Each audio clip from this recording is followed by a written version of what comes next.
राधे राधे बहनों। आज मैं आपको हरतालिका तीज की कहानी सुनाना चाह रही हूँ। यह व्रत भादो पक्ष के शुक्ल पक्ष की तृतीया को किया जाता है। एक बार महादेव और पार्वती जी पर्वत पे बैठे हुए थे, तो पार्वती जी ने पूछा कि हे महादेव, मैंने आपको कैसे प्राप्त किया? वो कौन सा व्रत था, वो कौन सा तप था जिसको करने से आप मुझे प्राप्त हुए?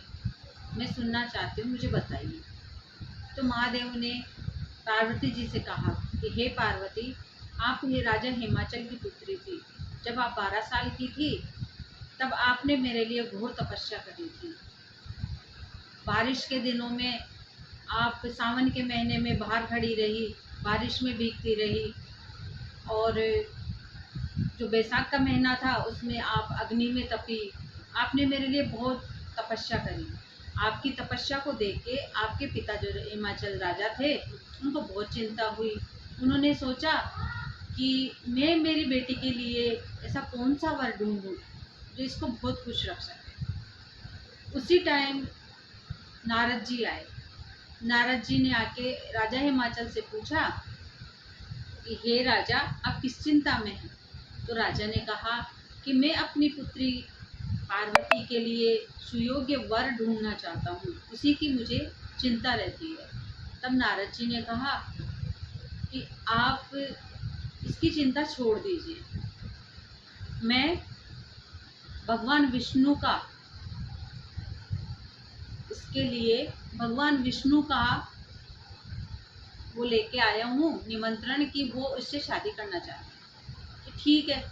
राजा हिमाचल ने कहा कि 3 लोग के जो स्वामी हैं वो मेरी बेटी से शादी करना चाहते हैं, इससे बड़ी बात मेरे लिए वो क्या होगी।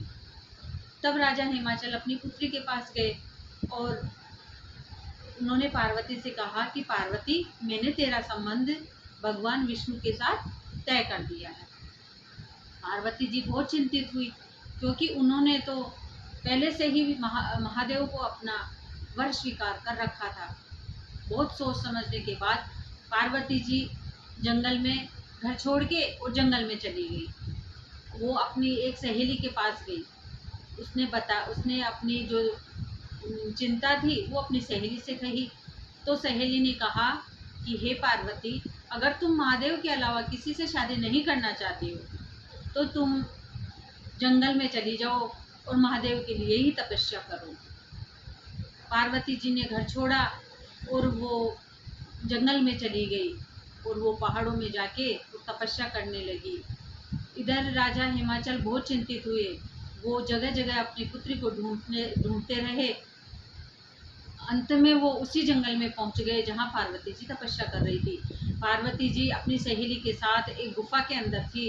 उन्होंने एक भगवान शिव का शिवलिंग बनाया और वो उसकी तपस्या करने लगी। भूखी प्यासी वो वही तपस्या करने लगी। उसकी तपस्या को देख के महादेव बहुत प्रसन्न हुए और प्रकट हुए और कहा कि हे पार्वती, तुम किस चिंता में हो, मुझे बताओ। तो पार्वती जी ने कहा कि महाराज, मैं तो आपको अपना वर मान चुकी हूँ, लेकिन मेरे पिता विष्णु से मेरी शादी करना चाहते हैं और मैं विष्णु जी से शादी नहीं करना चाहती। तो महादेव ने कहा कि पार्वती, मैं तुम्हें वरदान देता हूँ कि तुम ही मेरी पत्नी बनोगी। ये कह के और वहाँ से शिव जी अंतर्धान हो गए। पार्वती जी ने वो शिवलिंग जो उन्होंने बनाया था उसको पानी में विसर्जन किया।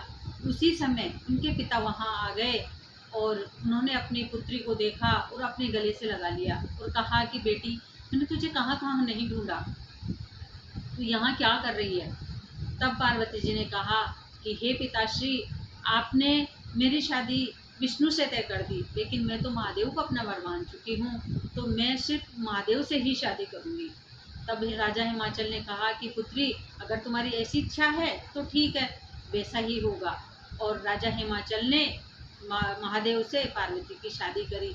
तो इस व्रत को सौभाग्यशाली स्त्रियां रखती है, उनको उनका मनवांछित वर मिलता है, उनके पति की दीर्घायु होती है और सुख समृद्धि से उसका घर भरा रहता है।